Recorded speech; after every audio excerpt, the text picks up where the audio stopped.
Hola, vamos a hablar de las neoplasias que se originan en la cavidad nasal de perros y gatos. Estas neoplasias son raras en la mayoría de las especies domésticas. La prevalencia es entre un 1 y un 2,5% de las neoplasias en perros y son más raras en gatos. Estas neoplasias pueden ser benignas o malignas, pero se considera que más del 90% son malignas en ambas especies.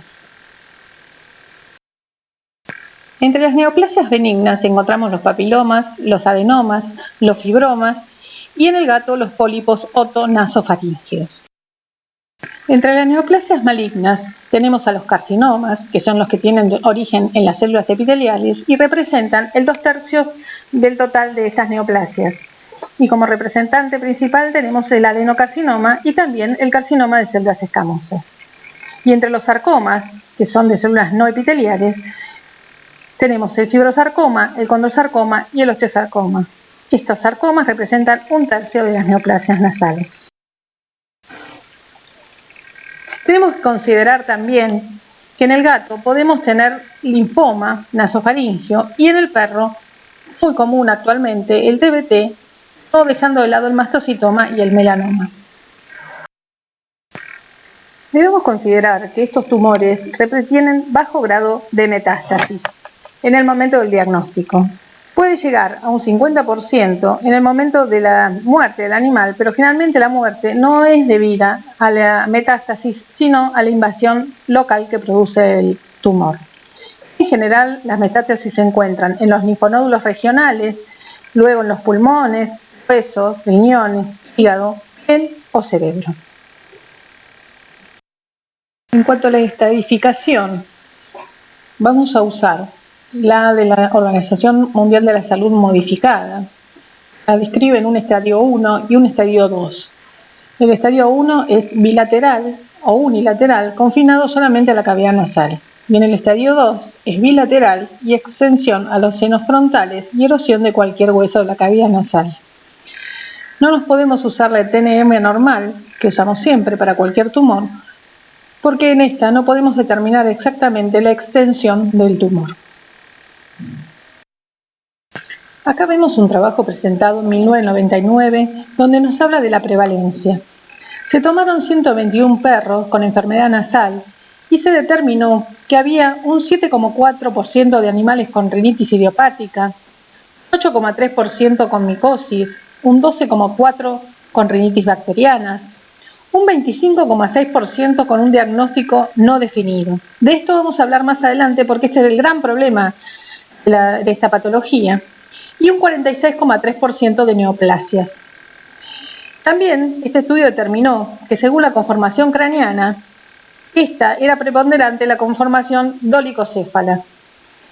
Y los signos más comunes eran la descarga nasal y los estornudos. Como vimos en la diapositiva anterior, las neoplasias representaban el 46,3%.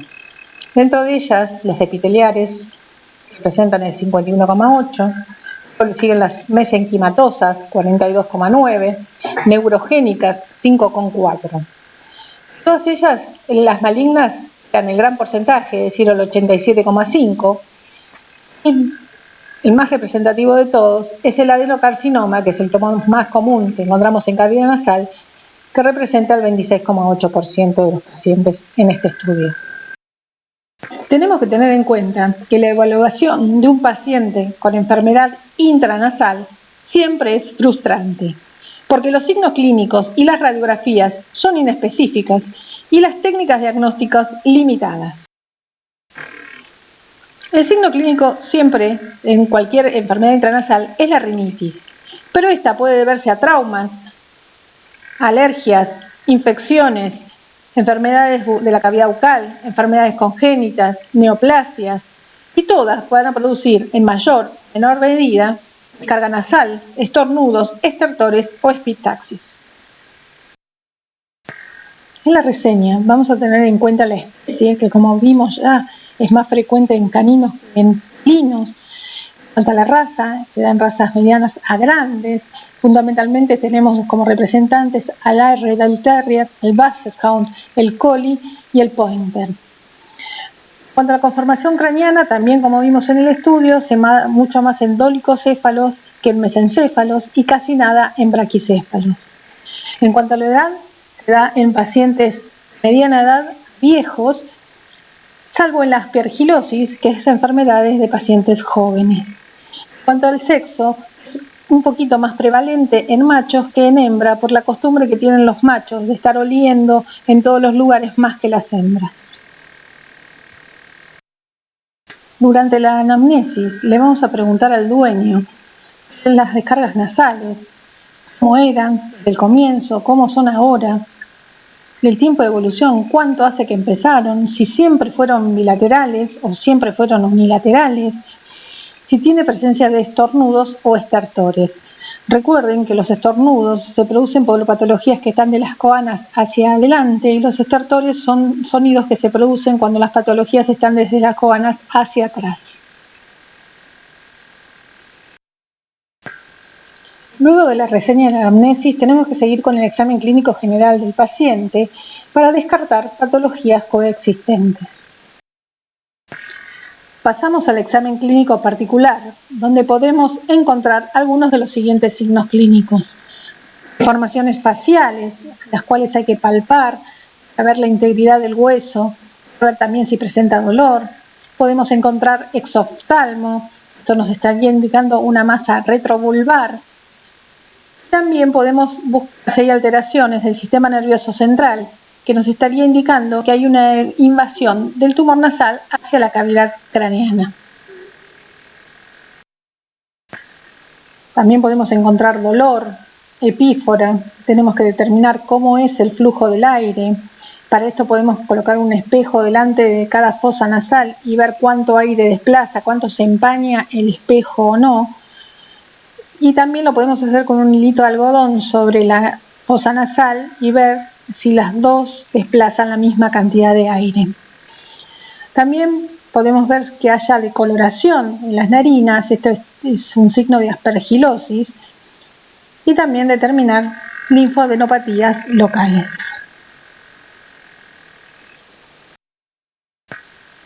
Tenemos que ver si hay obstrucción de la cavidad nasal que nos esté produciendo estornudos o estertores, si hay descarga nasal, qué tipo, si es uni o bilateral. Una descarga nasal serosa puede deberse a una infección viral o un precursor temprano de una descarga mucopurulenta. También puede haber una descarga nasal mucopurulenta, más o menos hemorragia, que puede deberse a una infección por herpes virus, felino, calicivirus, a una infección bacteriana, fúngica o la presencia de cuerpos extraños. Por ejemplo, fíjense en el gato que hay una aguja clavada, llamada la flecha, el perro la bolita, que sucede mucho cuando juegan con niños. También podemos encontrar este tipo de descargas nasales mucopurulenta con más o menos hemorragia, enfermedades orales, por ejemplo, los abscesos periapicales, en fístulas oronasales como la de la foto, o extensión de tumores orales que pasan hacia cavidad nasal. También es frecuente encontrarlo en los pólipos nasofaríngeos del felino y, por supuesto, en las neoplasias. Nos podemos encontrar con una descarga nasal hemorrágica pura, es decir, epistaxis, que puede ser local o sistémica. Locales generalmente son debidas a traumas agudos, a presencia de cuerpos extraños o por una infección fúngica o, por supuesto, neoplasias. Y las sistémicas pueden ser debidas a coagulopatías, hipertensión. Es un tema importante a tener en cuenta. No es muy frecuente que los animales, los caninos sobre todo, tengan esta patología, pero alguno cada tanto se da. Entonces, no olvidarnos de la hipertensión que puede dar sangrado nasal, trombocitopenia o vasculitis. Hacer un diagnóstico definitivo de neoplasias nasales, como vimos, es muy complicado. En el trabajo de Evenbook, ellos les quedaban 25% de patologías que no llegaron a ningún diagnóstico. Por eso, para llegar a un diagnóstico, debemos ser sumamente sistematizados. Primero vamos a hacer un diagnóstico no invasivo, luego diagnóstico invasivo. Vamos a comenzar con el diagnóstico no invasivo, que consta de una historia clínica, un examen físico, radiografía de tórax, hemograma completo, recuento plaquetario, coagulograma y control cardiológico, sin olvidarnos de medir la presión sanguínea. Todo esto nos va a servir después para el diagnóstico invasivo, que es bajo anestesia. En el diagnóstico no invasivo de perro nos tenemos que olvidar de pedir un título de aspergilosis.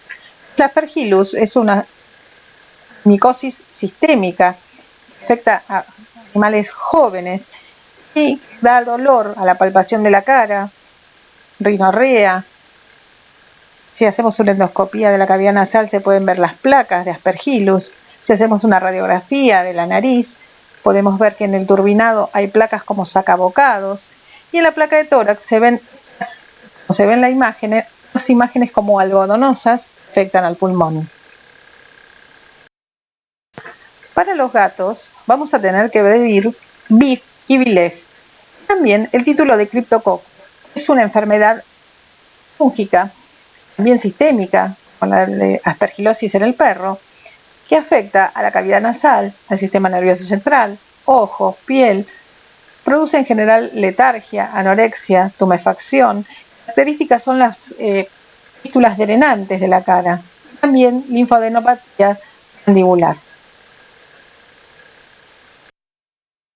Ahora vamos a hablar del diagnóstico invasivo, que se debe hacer sí o sí con anestesia general. Y en lo posible con el animal intubado, porque vamos a usar muchos líquidos y nos puede hacer pesadilla.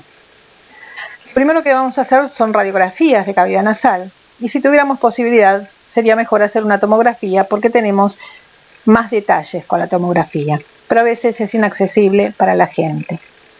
El examen oral debe ser exhaustivo. Recuerden que hay patologías de la boca que dan signos hacia cavidad nasal.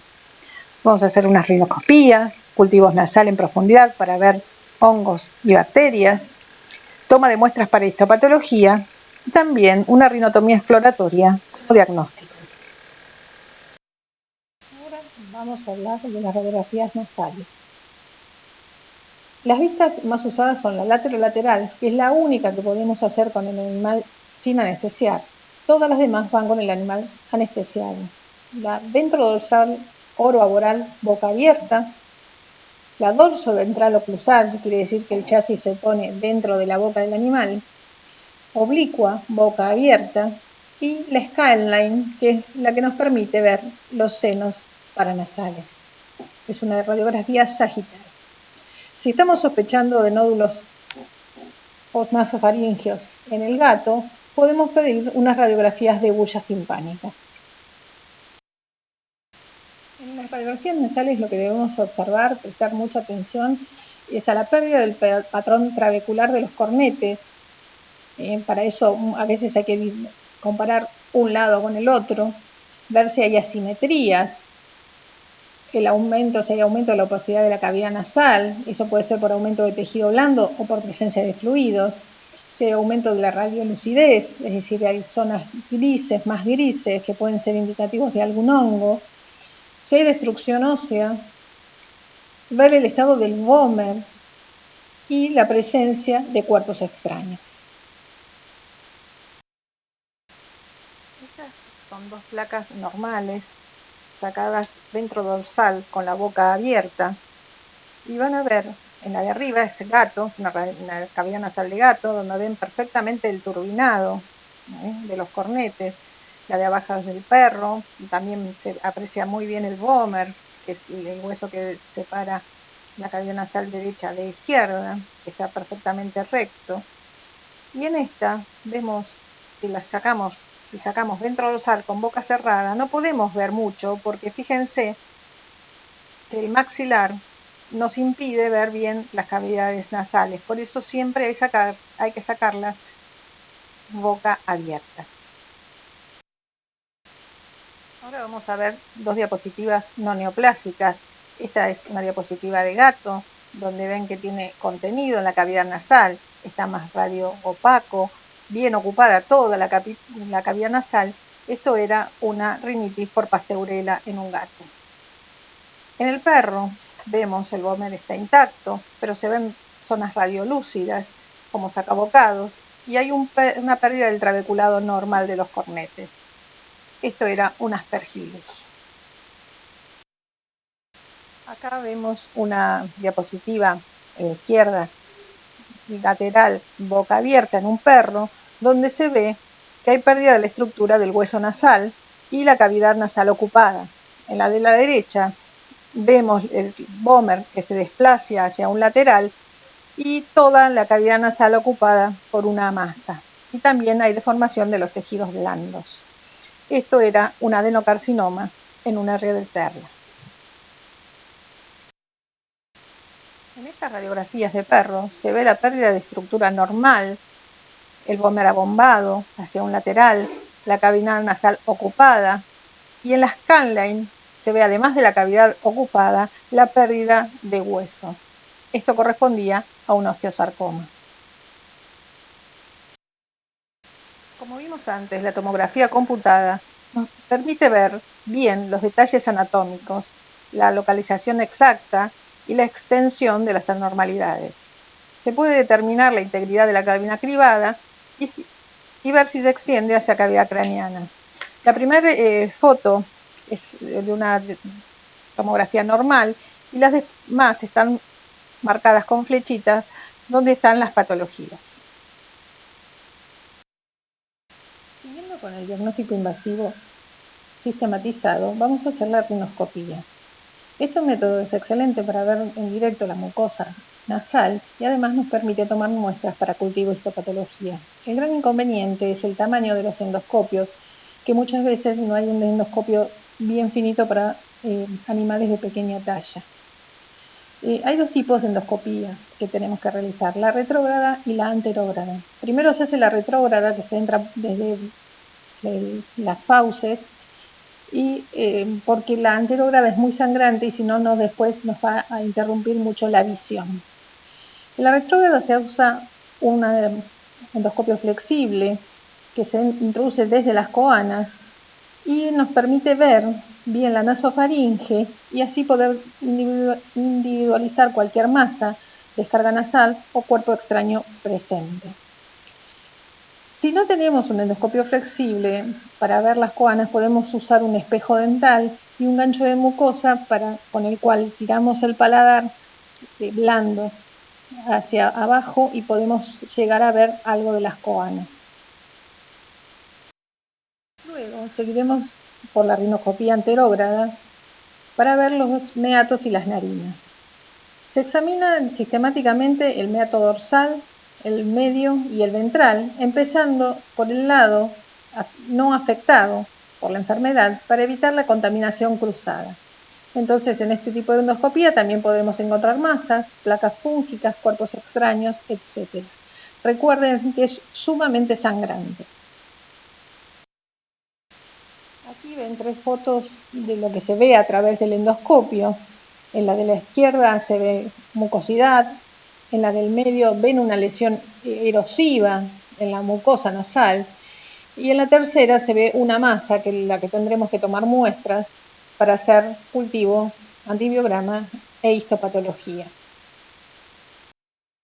Hacer cultivo de la descarga nasal es de dudoso valor, ya que en general hay contaminación bacteriana secundaria. Las muestras deben tomarse en profundidad. Recuerden que para realizar cultivos y antibiogramas debemos suspender los antibióticos entre 48 y 72 horas antes y no dar antibióticos en la inducción. Para anaerobios remitimos la muestra en medios de transporte como el Stuart, por ejemplo, y para anaerobios y hongos hay que usar frío y remitirlo lo más rápido posible. Y recordar tener frascos para mandar a histopatología. Si no tenemos endoscopio para tomar muestras en profundidad, podemos hacer lavados que tienen baja efectividad, aproximadamente un 50%, o extracción de sustancias que tienen una efectividad entre un 80 y un 90%. Los lavados pueden ser anterógrados o retrógrados. Hacemos anterógrado cuando colocamos una sonda por la nariz y gasas en las fauces.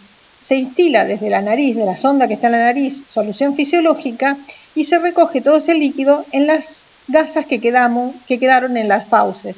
Eso es lo que se manda a analizar. El retrógrado se coloca una sonda desde las fauces, se instila solución fisiológica y se recoge todo ese lavado en un frasco que se coloca delante de la nariz. En esta diapositiva mostramos dos preparados anatómicos. El de arriba muestra la gran irrigación de la cavidad nasal y por eso todas las maniobras que hagamos van a producir un sangrado abundante. De ahí la importancia de tener al animal anestesiado e intubado. En el preparado de abajo, lo que queremos marcar es la posición de la lámina cribiforme que separa la cavidad nasal del cerebro. Para realizar la extracción de sustancias debemos raspar la mucosa nasal. Para eso podemos usar una sonda Tomcat con jeringa, sin líquido, porque lo que vamos a hacer es raspar la mucosa.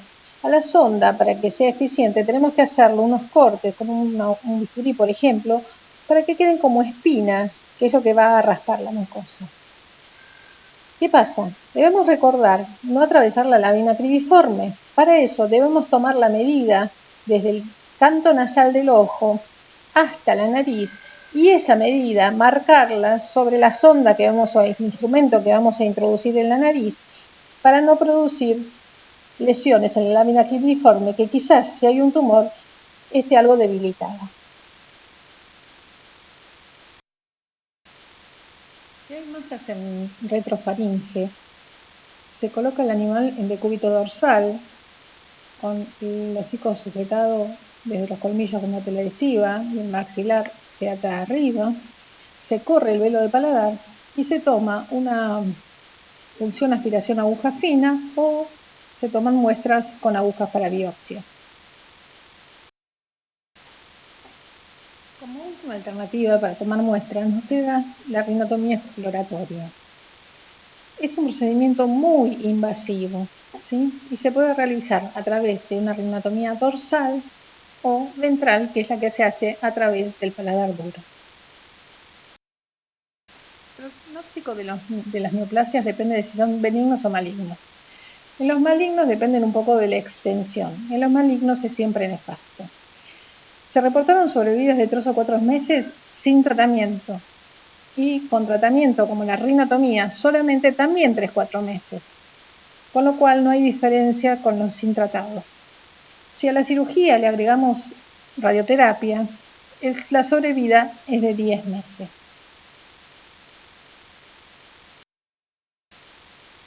En cuanto al tratamiento, en los tumores benignos está indicada la cirugía, por ejemplo en los pólipos otonasofaringeos del gato, si uno saca la porción ótica, la porción faringea y hace un buen coletaje de bulla, es posible que se cure.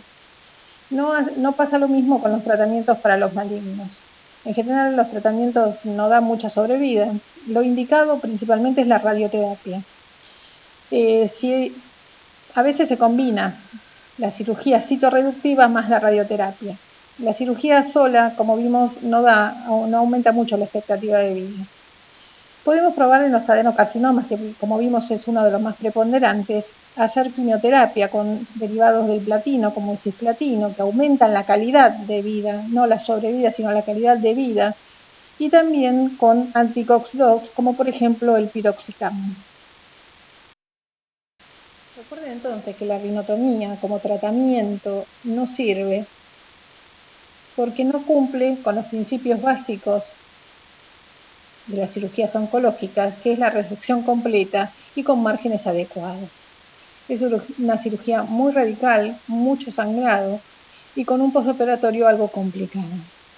A veces sirve cuando tenemos aspergilosis, como sirve para hacer una citorreducción de la masa fúngica y además se instila en el momento de la cirugía los antifúngicos. Inclusive en algunos tratamientos indican dejar una sonda intranasal en la rinotomía para después ir completando el tratamiento. Como conclusión de los neos nasales tenemos que tener en cuenta que tenemos que llevar una metodología diagnóstica apropiada, siguiendo los pasos adecuados en cada momento. Hacer un buen diagnóstico diferencial con cultivo y biopsia, y recordar que las biopsias tienen indicaciones muy precisas. Vamos a hablar un poco de los tumores del plano nasal. El más común es el carcinoma de células escamosas, que se da en gatos blancos o con poco pigmento, y es mucho más raro en perros. En el gato también podemos encontrar hemangiosarcomas, tumores de células basales, y en perros fibrosarcomas, melanomas o tumores de células cebadas, pero son muy inusuales. Vamos a hablar ahora del carcinoma de escamosa, que como dijimos es el más común.